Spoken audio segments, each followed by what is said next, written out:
안녕하세요. 지난 시간에 이어 주님의 모습 그 세 번째 시간입니다.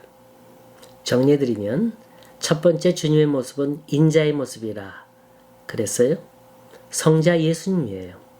두 번째는 그의 머리털과 눈빛이었어요. 이건 인자와 순결을 의미하고 거짓이라고는 통하지 않는다는 겁니다. 주님 앞에서 숨길 수가 없다는 거예요. 그리고 오늘 다루고자 하는 주제 세 번째는 주님의 발입니다. 15절 보니까 그의 발은 풀무에 단련한 빛난 주석 같다 그랬어요. 발은 수없는 연단을 뜻한대요. 적어도 그 발은 십자가에 못 박히셔서 사망 권세를 이긴 발이었어요. 시험을 이긴 발입니다. 주석이란 말은 심판을 상징하는 말인데 앞으로 교회를 어지럽히는 사탄의 세력을 주님이 발로 밟으시는 강한 발이신 겁니다. 사탄의 세력이 아무리 강해 보여도 예수님 발에 한번 밟히면 허리가 두 동강이가 날 수밖에 없습니다. 재림의 주님은 힘있고 권세 있는 모습으로 나타나실 거예요. 뿐만 아니라 그 음성은 많은 물소리 같다 그랬습니다. 이건 나야가라 폭포를 연상해 보세요. 전 가보진 못했습니다만 디즈니랜드의 원형극장에 비춰주는 화면을 통해서 본 적이 있어요. 그 위에서 떨어지는 폭포 소리. 실제로 그 앞에서 들으면 아마도 대단할 겁니다. 속삭이는 음성이 아니에요. 위험이 있어요. 심판 때 보좌 위에서 충성치 못한 교회를 책망하실 거예요. 알곡과 가라지를 구분하실 겁니다. 이때 활용하시는 그 음성은 쩌렁쩌렁 울리는 힘이 있고 권세 있는 말씀인 겁니다. 주님이 이 땅에 오실 땐 제일 먼저 교회를 심판하실 거예요. 16절 함께 읽어보십시다.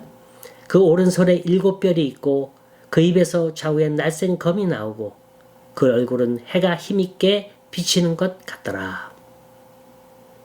여기서 7뼈는 7교회의 목회자를 말합니다.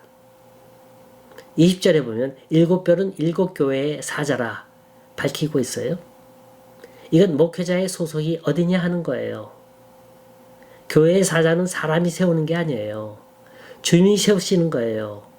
그래서 사람들이 마음대로 쥐고 흔들 수가 없습니다.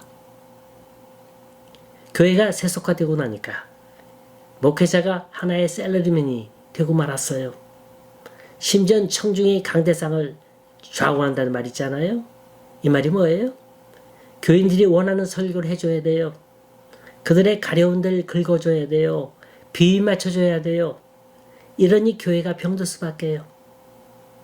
물론 목회자는 교인들의 친구이고 어려울 때 동반자이기도 합니다.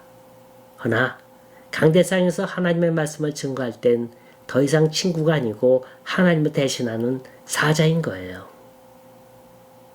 여기 7뼈는 7교회의 사자라 그랬잖아요. 이 말은 하나님의 말씀을 하나라도 과감 없이 그대로 올바르게 전하라는 거예요. 그런데 그 7뼈이 어디에 있어요? 주님의 오른손에 붙들려 있어요. 주님이 지키시고 계신다는 뜻입니다. 물론 그들도 주님의 말씀을 거역할 땐 주님이 그 손으로 던지실 거예요. 사람이 판단하고 정죄할 대상이 아니라는 겁니다. 오래전, 아주 오래전이에요. 절 비롯한 9명의 목사님들이 노예를 상대로 투쟁한 적이 있습니다. 내용인즉 상회기관에 충성하라는 거예요. 이들이 충성맹세서를 돌리면서 그 서류에 사인하라는 겁니다. 목사는 하나님의 일에 충성하는 거지 그 어느 조직사회에 정치 집단에 충성하는 게 아닌 겁니다. 잘 보세요. 그 당시 충성맹세서에 사인했던 교회와 그 목사들은 어떻게 됐나요? 대부분이 그 끝이 좋지 않았어요. 결국에 그 노예는 흔적조차 없이 사라지고 말았습니다. 교회는 진리의 말씀을 전하는 곳이에요. 내 생각을 전하는 게 아니에요. 또 그 어느 조직의 결정사항을 전달하는 것도 아닙니다.